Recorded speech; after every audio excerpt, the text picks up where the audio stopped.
medical ninja. You have it. His blood runs through your veins, doesn't it?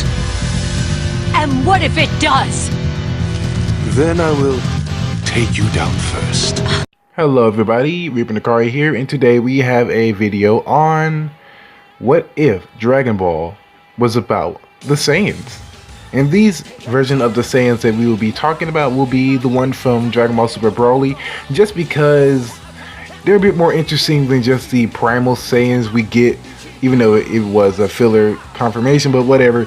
Either way, I like these type of Saiyans, the type of ones that are sophisticated but still go on missions destroying planets even before Frieza. Anyway, I'm rambling, let me just get into the video. Okay, so our story begins pretty much exactly beat for beat as the first 20 minutes or so that was, Dragon Ball Super Broly. But instead of, the typical Frieza destroying the planet or whatnot, Frieza is completely removed from the equation.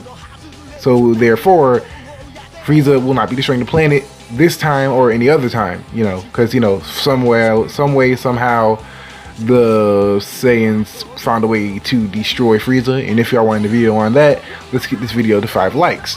But anyway, let's continue the story. So since Frieza was not here at all, thank God, then we have a different type of Bardock. Same Bardock, obviously, because I don't want to make a whole different Bardock.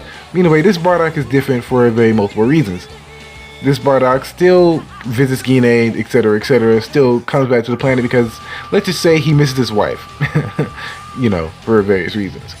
And he notices that Kakarot's getting kind of big, He's getting kind of ready to walk on his own without being in the nursing capsule.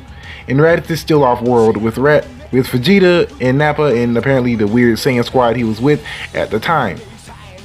And they're doing pretty well. The mission goes to success. And back at Planet Vegeta, they're still having the discussion about, oh, what's going on with so-and-so.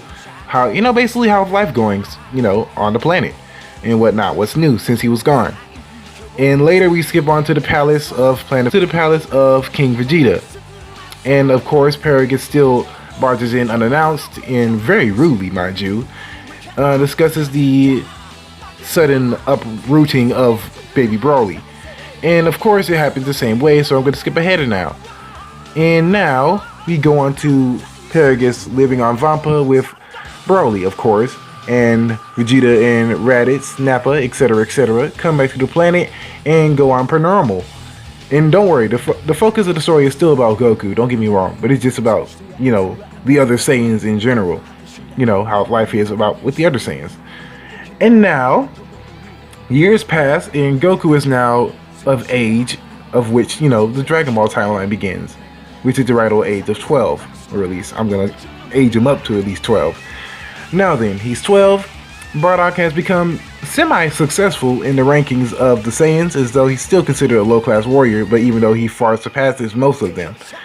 And Goku and Vegeta have met a few times in the past, and they have become acquainted. Let's leave it at that. And let's just say Vegeta still isn't really taken by Goku's, class of the Saiyans. So, with that being said, Goku's doing his Goku thing, except he's being set off on his first mission. And the reason why he's so late in his missions is because he was a late bloomer, as determined by the Saiyan scientists later on as the story was beginning to unfold. So he's getting on his first mission alone, and he's being sent off to a random planet, to be honest. And he's going to conquer it and sell it for a new benefactor, not exactly Frieza. Now then, I'm going to start the video here, but if you want a part 2 to this, hopefully we can get this to 5 likes. And also, leave it down in the descriptions of what you want for our next What If. So yeah, please like and subscribe, and I'll see y'all later.